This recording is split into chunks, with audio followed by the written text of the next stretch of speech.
Hey, Mark here. I have something really fun for you. I was able to talk to Josh Ruben about his films A Wounded Fawn and Blood Relatives, which are currently streaming on Shudder. We had a great time. We talked about the movies for about 40 minutes, and I can't wait for you to listen to the interview and also then go watch the movies on Shudder. Also, if you're a fan of horror, I have a really fun giveaway going on right now. I have some copies of Smile. I have some 4K copies, some Blu-ray copies, and if you'd like to enter the drawing, just shoot me a message on any of my social channels and be like, hey, Mark, I would love to win a copy of Smile. So yeah, bring home Smile on 4K UHD disc today. Sosie Bacon stars in a terrifying horror movie, which critics are calling haunting and scary as hell. Face your fears with over an hour of heart-pounding bonus content, including Laura Hasn't Slept, the nail-biting original short film that started it all, plus deleted scenes and more. Available on 4K and Blu-ray, rated R from Paramount Pictures. So yeah, just shoot me a message, then go watch Blood Relatives and A Wounded Fawn and let me know what you think about them. All right, enjoy. Thanks.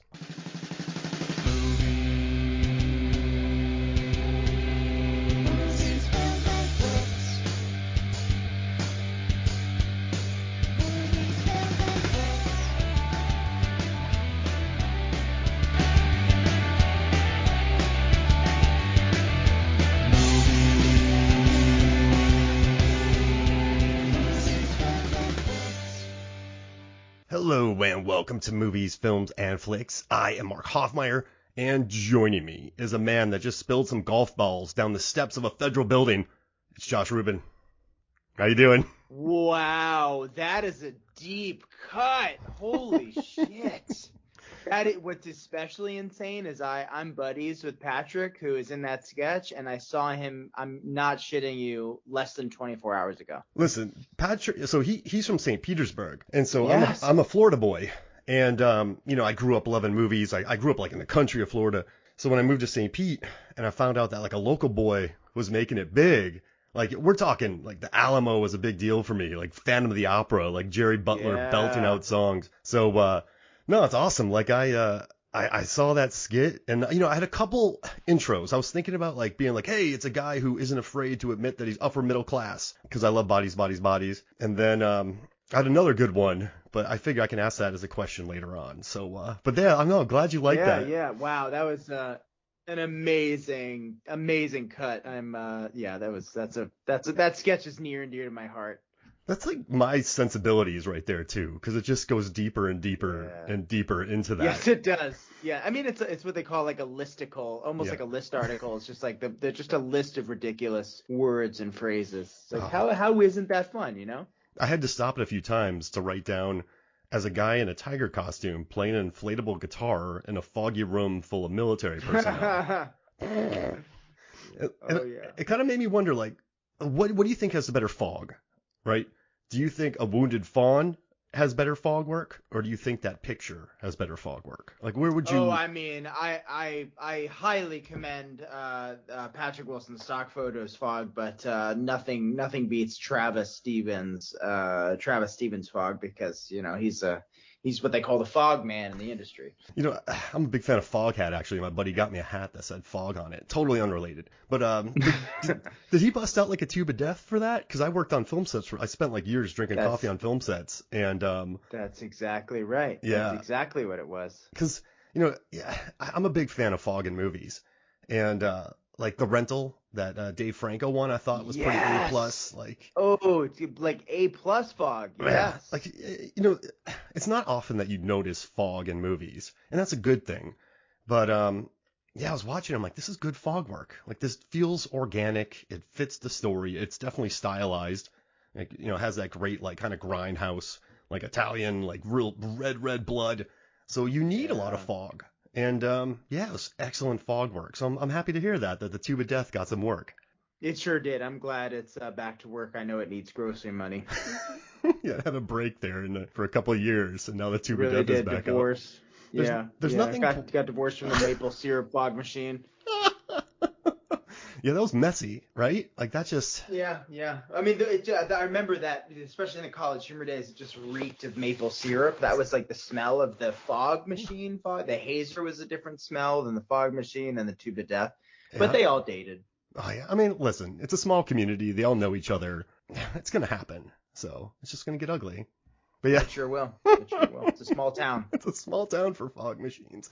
I had a bubble machine in the club I worked in. I had to fill that up with bubbles every night before I started bouncing. And also, too, real random, but watching Blood Relatives. I'm terrible at intros. So I got Josh Ruben here. He is the star of A Wounded Fawn, the producer of Blood Relatives. They're streaming on Shudder. They're both wonderful. And they both also make me think about combination Pizza Hut and Taco Bells, which made me really happy because, speaking of being a bouncer, I had to listen to that song probably like twice a night for about 2 years. Yeah. And so whenever someone brings that up, that song just pops up in my head. So thank you for that. Brought back good bouncing memories.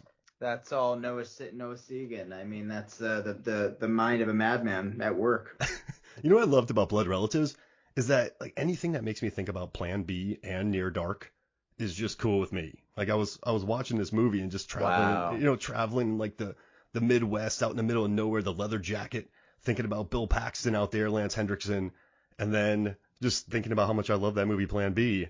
It just kind of made me happy right off the bat. And also it has one of the best head smashes into a wall probably since The Raid, I would say. Wow. I completely agree. Our stunt woman did an incredible job, and like I think truly took a hit because there's only so much scoring you can do with these plaster walls, but she pretty much head on slammed the side of her head into that wall and was like, yeah, no, I'm fine. I mean, I wouldn't do it again, but it was a good time. We had some real sacrificers on that one. But it's great though, right? With the kind of indie filmmaking, you get these smaller budget filmmaking, you get this sort of family atmosphere out there, and everyone's kind of in it. Yeah, so, you have to. You have to. It's a passionate endeavor. You can't do it any other way or get it done any other way. Yeah, it's cool. Like when I first started in the industry, I just popped up on every set and I worked for free, and I would like sneak onto sets and hand out my resume, and it never worked. But I eventually got on a set that paid me nothing, and everybody quit it. But I just hung around. They couldn't get rid of me. I was like the gum on the bottom of their shoe. And it ended up getting me some pretty good jobs because I wouldn't quit. I was like, one day they're like, all right, Mark, do this. And I was driving the truck, and then I was doing this, and like, it was fun, man. But like those people I still talk to because I think those like the smaller budget films, like you're all sort of in it together. I think there's a sort of, I don't know, but a cohesion, right? Because you get on the big boys and they're awesome, but like it's just kind of segmented crews. So it's kind of fun being there with just, a smaller crew and getting in it. It is. I mean, it harkens back to, how we used to make stuff with our buddies, just like pop out the camcorder and just, swing around, shoot it in order. Yeah, just shoot. Like, you don't even know what you're doing. Like there's a certain purity to it, and you getting out there and doing it. So it makes me happy. Yeah. That's cool. Yeah. So real quick. I was reading your Q&A. You said you had a 20-pound cat sleeping on you and the power was out, and so you were able to do a Q&A, which is heaven. I have 2 cats, man, and like when they sit on your laps, like you'll just stay there. Like you won't move. Just having nice cats on you. But you're a fan of Demon Knight. I'm a big fan of Demon Knight. I haven't seen it. I think at this point, I think I watch it every like 5 years. Mm-hmm. So it's definitely been a minute. The images I have are just the creature work and Jada and just the eyes, Billy Zane doing some ridiculous one-liners, Bill Sadler being a badass, a little bit of creating that boundary, I think, around the door with the blood, right? It was Jesus' blood? Yeah. Am I getting that right? Well, yeah. Wow. And it's just the things that stick with you. And of course, Dick Miller, like having that fantasy in the bar before, that's me giving you the finger, asshole. She lost her hand. Thomas Hayden Church spitting a loogie, and then the monsters just kind of like yell at him and his hair blows back. Whoa, I didn't realize he was in that. This is the thing, is you forget all the details, like, what the killer cast is. Yeah, man, the THC's in it. He's so good. And like, wow. And like Ernest Dickerson, like I think he's sort of unheralded when it comes to horror. And he is. He's a phenomenal director, and he's also like been killing it in TV for a long time. Oh yeah, he's awesome. Yeah, that Demon Knight though, like the humor of it. I watched it when I was 13. I bought it from Columbia House, and that movie I think is just really stuck with me. So when I read it, it just made me happy because I think it's one of those. I mean, not unheralded, but it's just a good, confident tone. And then like thinking about tone, like A Wounded Fawn, it has such a heightened tone because what is it like? Hitchcock said something about there's either there's a bomb under the table or the bomb explodes. So like this one, I felt like the tension hit pretty hard because, you just really like Sarah Lynn, you really like what Meredith, you know that you're dangerous, and then you go to Yeah. this cabin, and then it just builds. But like keeping up that tone must have been pretty tough. Like I know you said the production schedule was pretty relaxed and you had time to kind of build into it, but was that kind of tough keeping everything heightened? I'm thinking night shoots. I don't know how much was in a studio, but or like a sound stage, but that must have been pretty tough to like keep up that energy, right? You could say to a degree. I mean, it was an intimate set, Yeah. and we got our turnaround and everything. So you go in there well rested, and I Oh, think nice. Sarah and I both are artists and are so jazzed by just being able to finally, spend 28 days of the year living your dream when the rest of it is just this kind of questioning nightmare, questioning your existence. Like we were so excited to get there every day and just, be on. And so it didn't feel like there was this hefty pressure at all. I think because it was, it was a small set, and Travis is such a killer collaborative filmmaker who just, made sure we were kind of all on the same page when we got in there. But yeah, and you don't kind of think about tone too much. You just kind of think about, am I intimidating her in this scene, or am I being intimidated? And what's a different kind of interesting way without getting caught trying too hard to tackle this guy being outed, or this guy panicking, or this guy terrorized. Got it. And not tripping on tree roots as you are. Yeah, true. Yeah, truly. I mean, God, I would probably got, caused Travis and a bunch of crew to have a heart attack, just like I was too willing to run into the woods with a lantern. But I don't know. I think it was a combination of just like, sure, like the dedication and commitment, but also just like, we're here and there's people watching me and I get to entertain and I can, it's just, you're so energized by the dream element of it that, it's like I could run in and out of the woods all night and probably blast through all the tree roots, no problem. And I'll, eat my words on the next one and I'll just face plant terribly. Hey, where did Josh go? Yeah. He just never stopped. No, but yeah, that's no, I really loved watching that movie, and I think one of my favorite moments is when Sarah's character, Wolf Cop's Sarah Lind, by the way, Mm-hmm. is talking about deconstructing the myth of the muse, and then female artists. Bruce just kind of gives nothing to that, and it just sort of kind of summed up the character a little bit. He just didn't really want to engage with that. But I like kind of how you built slowly sort of into that thing, and then not stopping when she was going to go. I think that's my nightmare, is when someone wouldn't stop if you have to use the restroom on a road trip. So just building that, like little kind of slow things. I can't think of like a great word, like not microaggressions, but like just slow like red flags. I kind of dug the build up of that, and no, I thought that was kind of cool to play. Yeah, oh, completely. And then to see the red flags, I didn't think about that when I first saw it, and I was like, oh, that's pretty fucking red. I was like, oh, he's using the color red. And I was like, oh no, it's big red flags. He's not stopping at letter P. And hey, real quick, so watching this movie, it made me think about art for movies that I would want in my house. Are there like any pieces of art from films that you would want in your home to like put up that you see, like a piece of art, like Portrait of a Lady on Fire? Like I would love to have that in my house. Like this, that was just on Sight and Sound's list, man. Number 30. That made me so happy. But then like, the kid writes fart on Raising Arizona. I would love to have that square framed. Ooh, this is a great question. I feel like there's some like neon sign or something. I'd like anything from After Hours, literally anything. A mannequin, a sign, anything from Martin Scorsese's Griffin Dunn starring After Hours, whether it's, I don't know, something from that insane apartment that he ducked into, to the diner, to, I don't know, whatever, the side of the ice cream truck. That movie, I don't talk about it enough, but I fucking love it. It's just so killer. I'd want any piece of it. I'll frame it. I'll frame brick from After Hours. Oh, that'd be nice. Nice frame brick. Get a nice shadow Yeah, box. frame brick. Yeah, next to the DVD of Brick with Noah Sagan. I just got that. I think who had a deal? MVD had a deal, or Kino, one of those places had a deal. So I just bought the Blu-ray. Yeah. One of my students, I teach at a college. I teach film studies, camera and lighting, Mm-hmm. and you give him a really simple assignment, but he turned it into this crazy film, neo noir, that he never finished. But I really applaud him for trying. He was thinking about making like a modern day neo noir, so I showed him clips from Brick, and then that reminded me of Brick, so I just bought it. I was like, it's been too Yeah, long. that's a good one. It's been Yeah, too that's a long. good one. I actually, it's been too long I think I may have watched it as a high school senior, so I do think I need to go back and I need to revisit that one for sure. Yeah, it's such a good movie. And when I love a movie, I buy the poster. And I remember I watched that movie and I immediately ordered the poster. So that's like one of my rare watch then buys.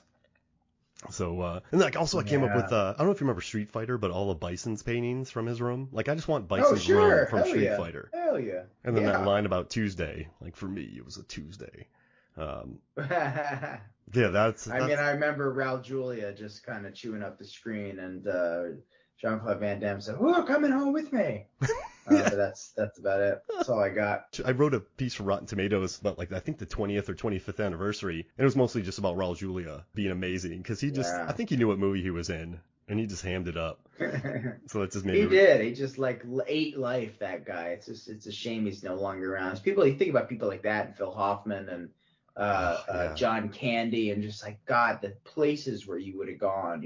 All of them would have had their Lost in Translation moment or their Marvel moment. Even it would have been interesting to see them all, how they would have affected Hollywood. Oh, they just owned the screen when they were on, didn't they? Yeah. Oh Yeah. man. Legends.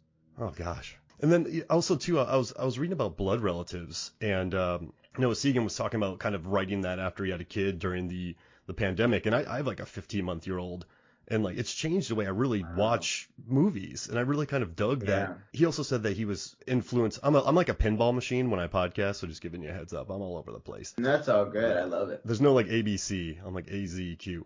But he was writing about talking about how he kind of loved movies like The Addiction and vampire movies that aren't exactly vampire movies, if that makes sense. Yeah, so, sure, absolutely. Absolutely. Is that what kind of led you to help, like just a friend of yours, so you wanted to help him produce it, or like what about the script did you like to kind of get you on board? I love the heart.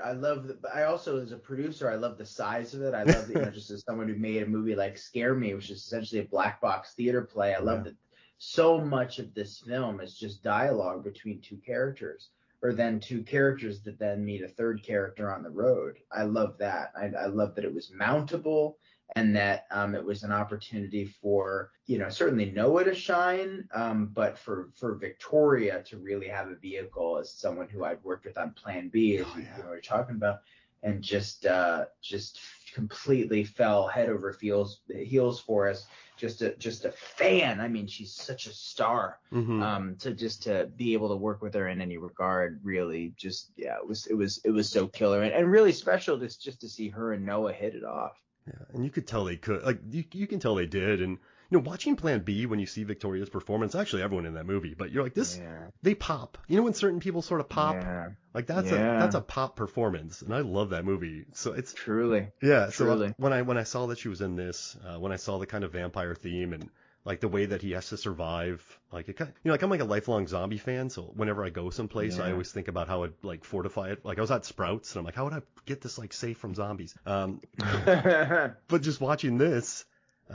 And just seeing like the way he survives on the road, the old car, people paying his thing every year, like it answered pretty cool questions about a world I didn't really even think about. And between Blood Relatives and Bones and All this year, I think they're like a good double header of kind of thoughtful cross-country tales about people eating other people while kind of figuring out family life. And yeah. I mean, well, that one's on the docket tonight. Oh, really? Nice. With the wife and I. I'm excited to see it. We have a DJ screen, and it's like I finally get to see what the kind of comparison of it was. I remember Noah had like just was worried for just a second. It's like there's a little bit of a similarity, but it's actually makes it kind of fun because we want this to be a gateway horror. We want it to be canonized by young girls. We want families to be able to sort of watch it together, certainly by a certain age. So it's for those of us who can't necessarily take fingers being chewed off or what have you. It's like, well, this is an opportunity to to dip your toes into it without getting them necessarily bitten clean off. As much as I love Titan or T10, or Raw or Revenge, you're not going to casually watch that watch those movies with people. Yeah. So yeah, I mean, Yeah. yeah. You need to make your way in first. Yeah, I got this movie, I Saw the Devil. Let's sit down and watch it. Yeah. That's a beautiful film, by the way, though. That's like one of my favorite movies. Yeah, it truly is. But yeah, no, and you can tell the earnestness, and you can tell that the dialogue that Noah's delivering, he wrote. Like you can tell he feels this movie. And I was watching what is it, In the World by Lake Bell. I kind of got similar vibes from that, where she just sort of felt. It's a completely different movie, but you can kind of feel when a writer director just embraces. You know what I mean? Like they're saying these words that they wrote, and you can just see it in them. And I think that energy definitely carries the movie through, and I like that a lot about it.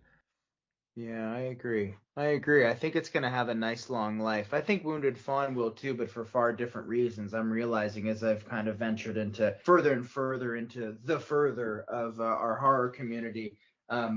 People love blood. They love all kinds of horror, but boy, do they love blood. Boy, do they like spectacle. I wonder what it is. We're sick.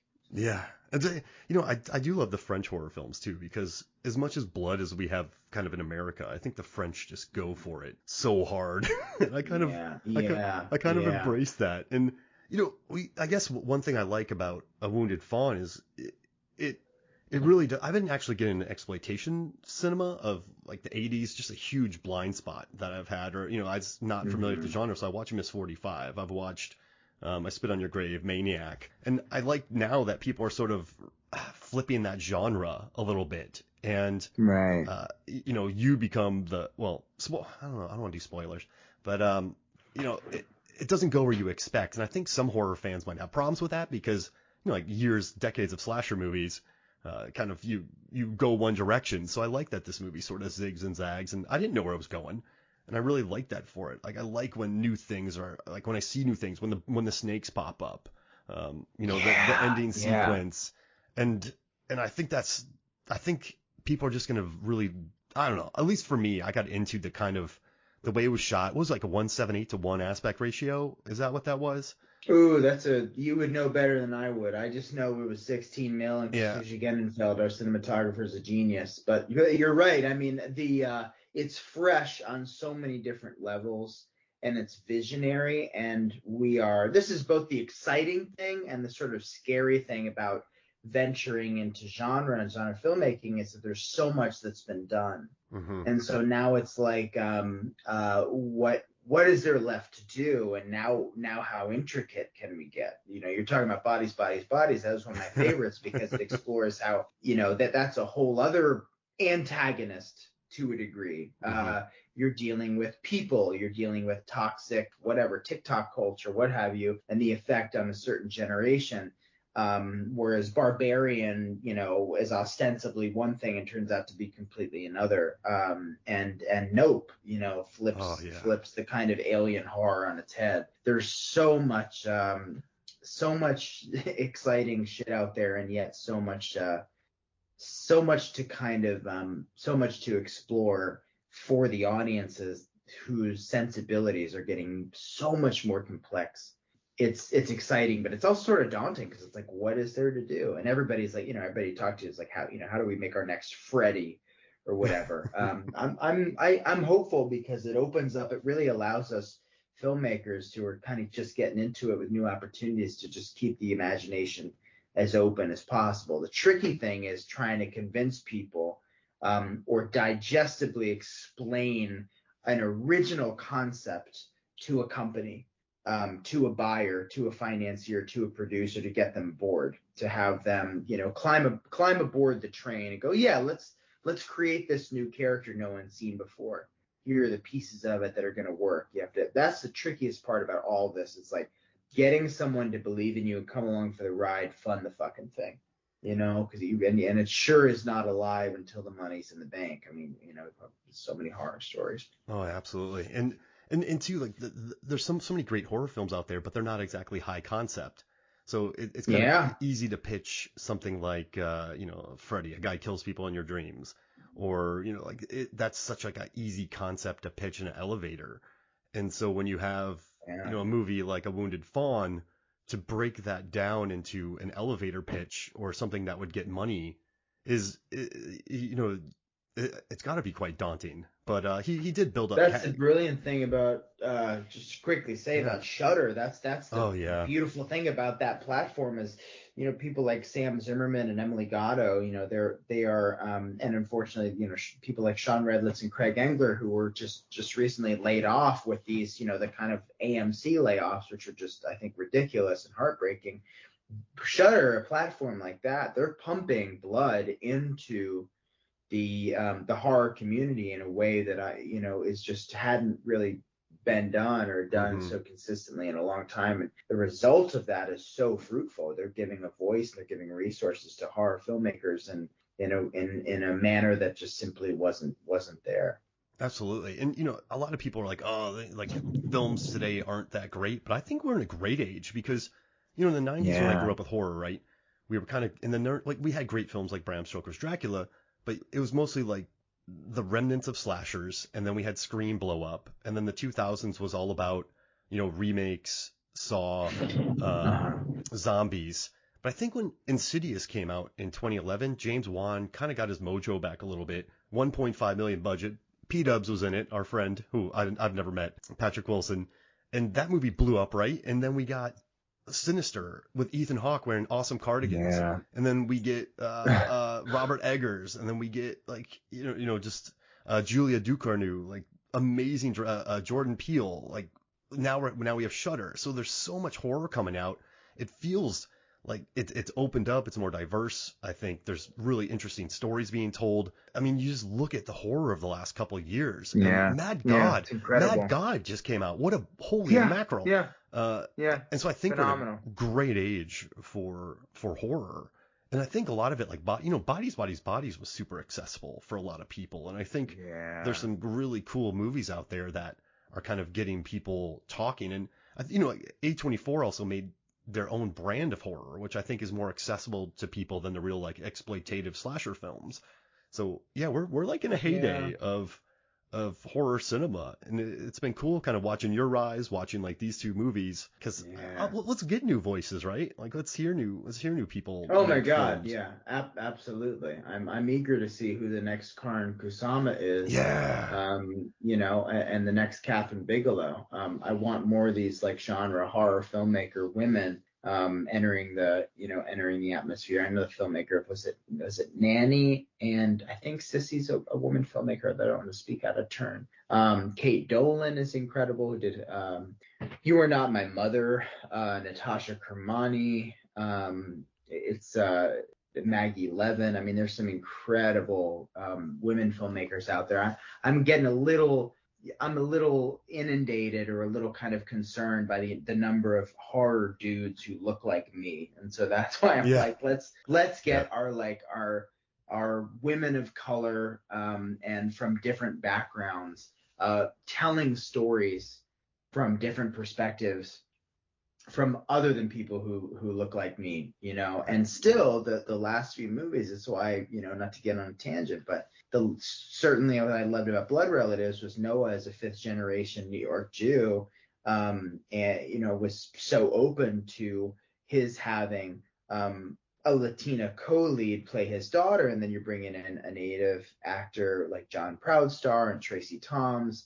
That we have a really rad cast, and we worked hard to make sure that our crew is diverse as well, because we're dudes that look like this, and why not? So it is our responsibility, especially as I'm about to embark on another film, whatever that film is, that will be my next endeavor. It's like what can I how can I send the elevator back down in any which way, because it will keep me fresh if we want to get selfish about it beyond it just being, I think a valuable responsibility and really crucial is I want to produce for those up and coming filmmakers, but they need a way in, they need opportunity. And if I can do that any which way, whether it's casting or whether it's crewing up or whatever, I'm damn well going to do it. Yeah, please do. And I also want to give a shout to Lee Janiak. I'm sorry if I messed up the name, but the Fear Street movies, and then Coralie Fargeau. She directed Revenge, which I love.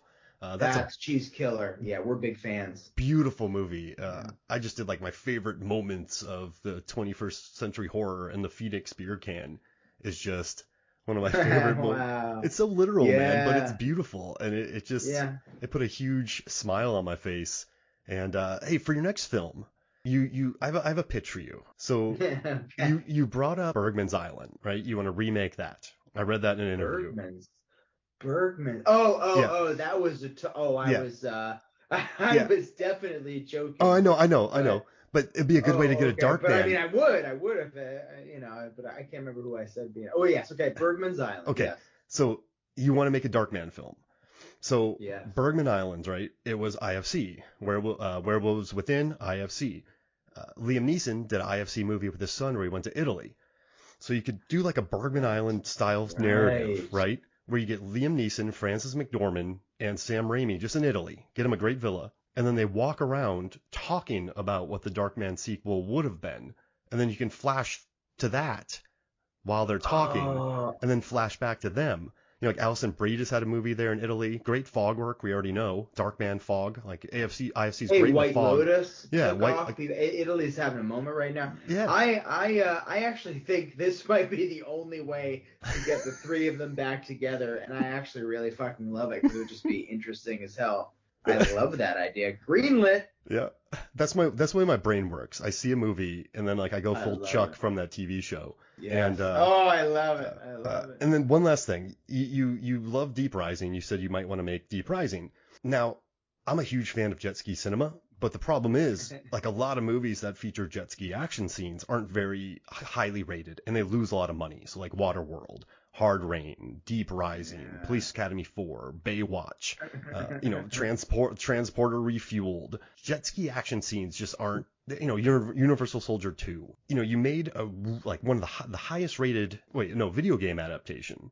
Yeah. So if you could add a jet ski action scene in your next film and then have it at least be, somewhat respectably rated, you could have the highest jet ski action scene film of all time. If you just toss it in all I there. want to do is upend what people tried to do before. Like the one after that, I'll just remake Battleship and just undo everything. I didn't see Battleship, but yeah, I just want to remake history. You know what I mean? But Yeah. actually do the work, not remake Jaws or remake whatever. People are remaking all these beautiful movies, Old Boy, whatever. Like let's remake stuff that needs some help. You know what I mean? Yeah, let's remake Police Academy 4. Yeah, there you go. Trip to Miami. Needs our help. But yeah, that's just my plea to you. It'll never happen. But one of these. I love the detail. I love how detail oriented and how your filmography knowledge. I mean, you're a professor. It's uncanny. Well, that's how I make my money. Like Rotten Tomatoes, I wrote that Tom Cruise running piece in 2018. So like, I feel like I've made my money. Wow. I've made my money when people are like, hey, like I wonder how much he does that in this. And I'm like, well, I'll count it. And then I write a piece about it, and people are like, holy crap. So like that's how I make my money is like answering the questions that people talk about when they're, have 4 pretentious IPAs in them, and they forget about the next day. So like that's how I've made my money. I love it. Hey, you're talking to a guy who made internet video for 7 years. Yeah. What's the most relevant iPhone and Katy Perry video? So. Yeah, I love in like the Shaq videos and like it's great. So I feel like you've directed things and created things that like I've had minor parts with these people. Like I stood in for Shaq once, which is weird. They put me on an Apple box during one of his commercials and told me. Wow! Oh my God, crazy! And then they're like, hey Mark, now you have to dance. So I'd like dance on an Apple box while standing in for Shaq. And then Kevin Bacon, I was a PA on The Following. And they made me be a cop, so I'm 0 degrees from Bacon, and you directed him in your show. So I have very minor roles with people that you've directed. So I feel like we have a tiny connection there in the industry. So it's I never pretty cool. thought that in doing Last Degree, or certainly in you peeing on The Following and then playing a cop, that we would then be a part of the degrees. Yeah. And look at that, we've rewritten history. We're legends. I'm sorry we didn't talk too much about Blood Relatives and A Wounded Fawn, but I love the movies. I definitely think people should go out and watch them.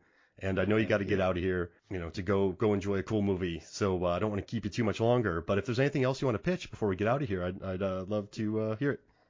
I mean, this conversation was everything I could have ever possibly dreamed it would be, with a Florida boy and a lot of joy. I have nothing to pitch other than to wish you and yours a happy holiday and to watch whatever you'd like without having to worry about it being on commission from anywhere. Although if you're getting joy out of it, count those sprints. But hey, this was great. Thank you so much for your time. And that's really cool that you reached out and you actually showed up on time and talked to me and so we could promote your movie. So this was great. Oh my gosh, I'm trying to do the best I can with all 50 of these on my little indie press tour, so to speak. So it's a pleasure, and it's been amazing to meet so many different interviewers and be asked such insightful, killer questions and have all these great conversations. I'm digging it. Cool. So, yeah, insightful with my jet ski things, but I figured I'd go a little weird for you Hell since you've yeah. done so many. Hell yeah. Thank you so much for joining me. This was great. Thank you, Mark. I really appreciate it. Have a good one, man. Awesome. So for me, Mark Hoffmeyer, for Josh Ruben, this is Movies, Films, and Flicks. We'll see you next week.